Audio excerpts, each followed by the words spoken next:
Hey guys, we have got a great lesson here. It's Boyfriend by Justin Bieber.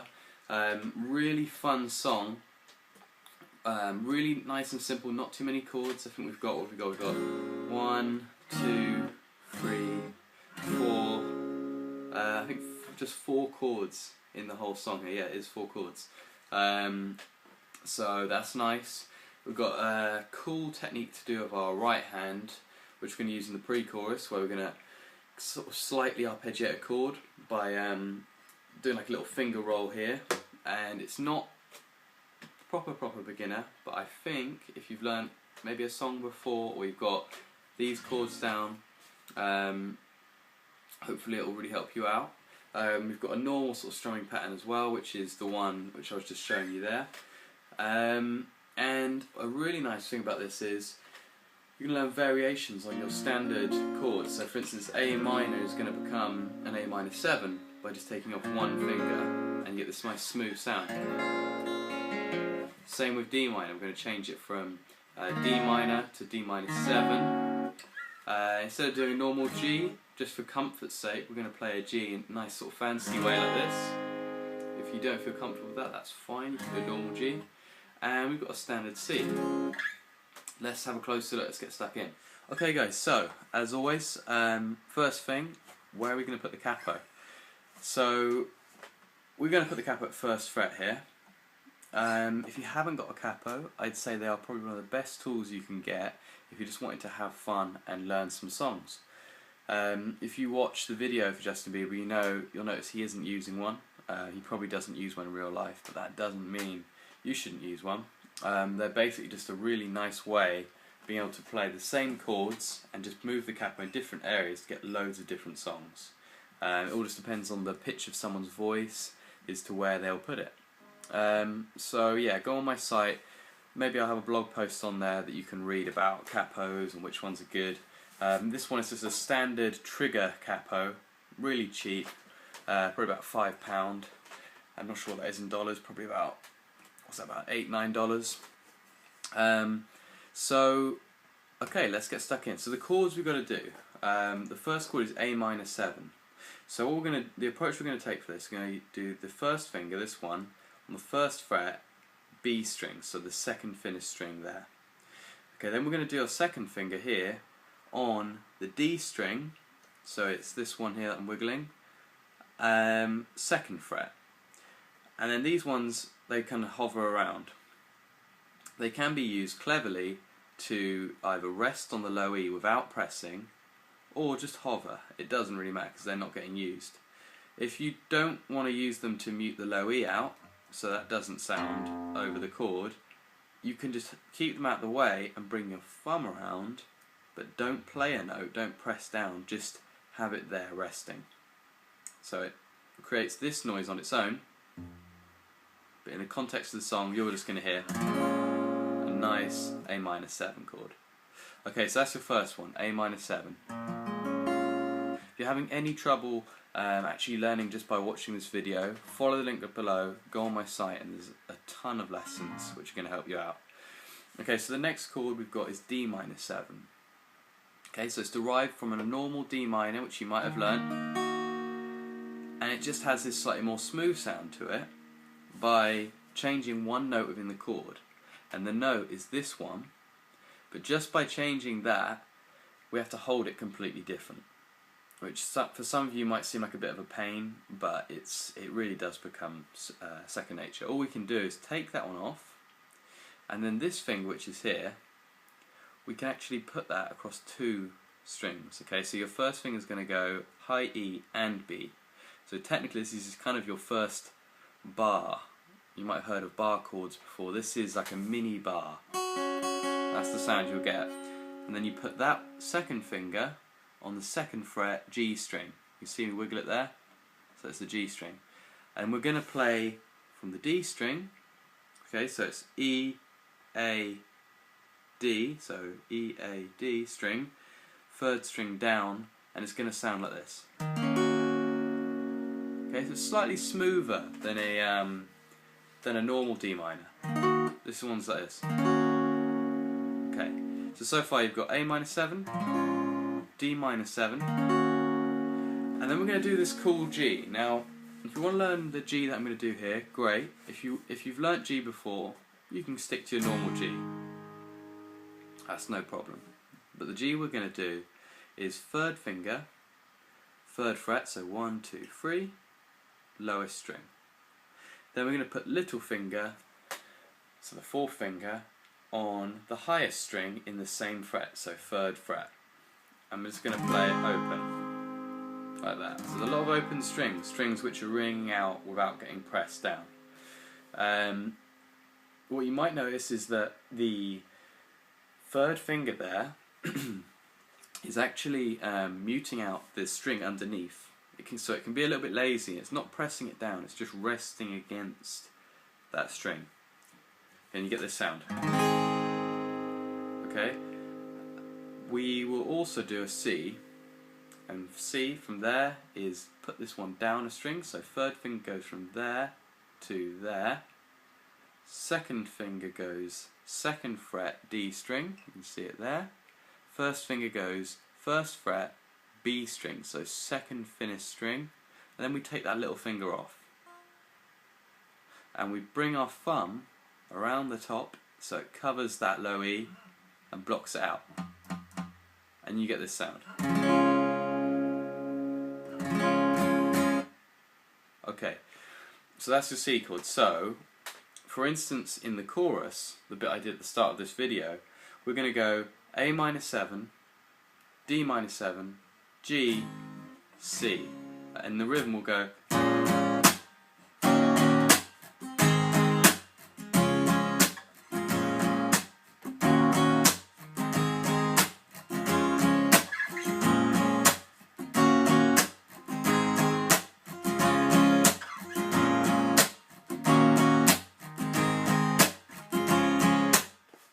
Now you might be thinking, oh, what's that thing he's doing with his right hand, hitting? This is just something I add in. A lot of players add in. It's like a percussive element to your playing. Okay, so without it would have just been da-da, and it would have just gone. You could have stopped it with your right hand and muted it out as a da-da. But for me that sounds a little tame. I kind of want to lock in, as if the drummer was there and I'm going to lock in with his hit. So it'll be. Now to do that hit, I'm doing this in a lot of my videos, so if you've seen this before in videos, please bear with me, for the people that haven't seen it. I basically hit my palm down on the strings, and at the same time as I hit my palm, I hit through the strings. But because the palm is hitting quite over the sound hole of your guitar, it doesn't actually allow a chord to go through. So you've got this, so it's like. So in the context of that song, we've got.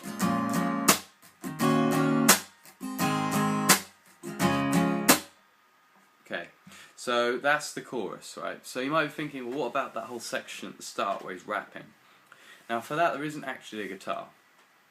But I imagine when he does this live, he probably has a guitarist doing what would be known as a vamp. So it's one chord, which is the A minor 7, and we're just going to go down, down, hit. So we're going to use the hit technique again, so it's pretty important. And it's just going to go down, down, hit throughout. So the timing of it is kind of like.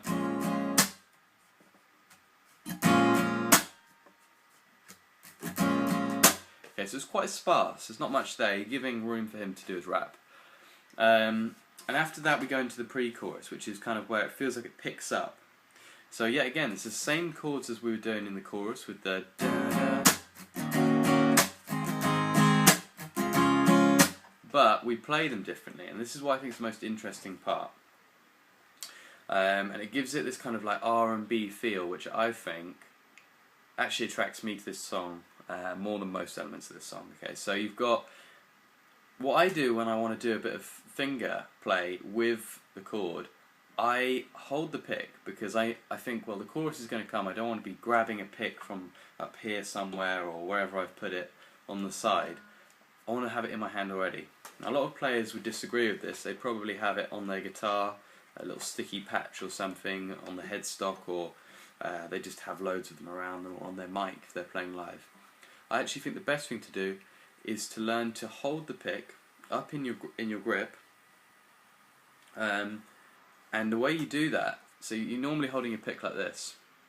Okay, so you got your pick, and you've just been doing a little bit over the rap, so the okay, and then you can tell it's going to come into pre-chorus, where it starts singing, and you want to add in the finger-picked part. So what I do, I go like that, and I hide it. So it goes from there to there. So you try to almost disguise it, so you can actually make use of thumb and 3 fingers here. So what I do is, this takes a little bit of practice. You go like that, and then pull it up and curl it into your finger there. So now I know players do this. It's not an original technique or anything, but it just really works. Okay, so imagine you've just been going. Okay, and then you hear the pre-chorus coming, and you go.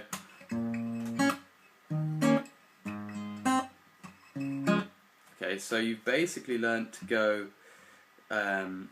Just hide that pick away, and then be able to play the song with the fingers like this. Okay, so and it's gonna seamlessly go through.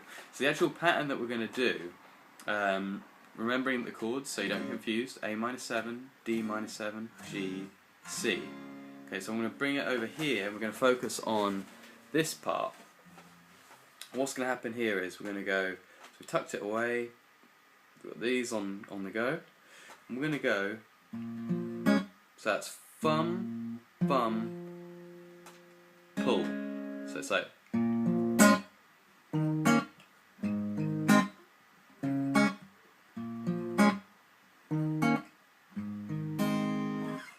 And that's when we go back into the chorus. Okay, so the pre-chorus, it's A minor 7, and it's going to go dum, so thumb, bum, pull, thumb, pull, thumb, thumb, pull, thumb, pull.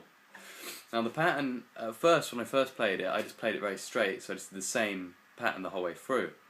It actually is like that, what I just did. It's it varies, so the A minor 7 pattern is different to the D minor 7, but that A minor 7 pattern is the same as the G, and then the C is the same as the D minor 7. So it's like a call and response. It's like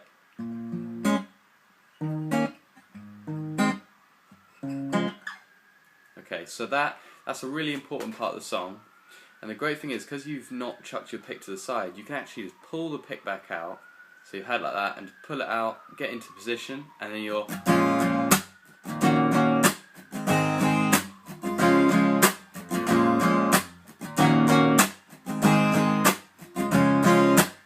Okay, so if you follow the chart on the side, you're going to get the structure of this. But at the moment, you've got the rap section.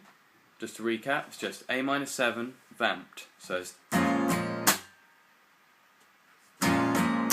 Okay, you've got pre-chorus, which you've just done, that little finger-picked bit, and then chorus is the strum hit, okay, with the chords. The only other section is the bridge, which uses the exact same chords, except for all we do is simply play them quite straight down tone, so it'd be like.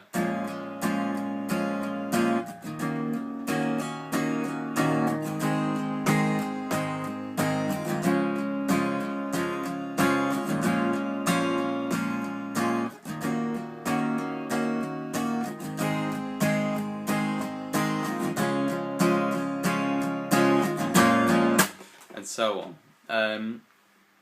Okay, so hope you've had a good show of that technique there. That's the main thing that's probably going to trouble most people compared to the strumming and the actual chords that are in use. Okay. Hey guys, so that's the end of the lesson. Please subscribe to the channel if you want to get notified of the weekly lessons I'm actually doing here. Please like the video, share it around, it all helps. And remember to go over to my site and get your free guide by following that link, popping your name and email address in, and you'll get a free guide so you can learn songs like this really, really quick. Okay, have a great week, and I'll see you for the next video. Bye-bye.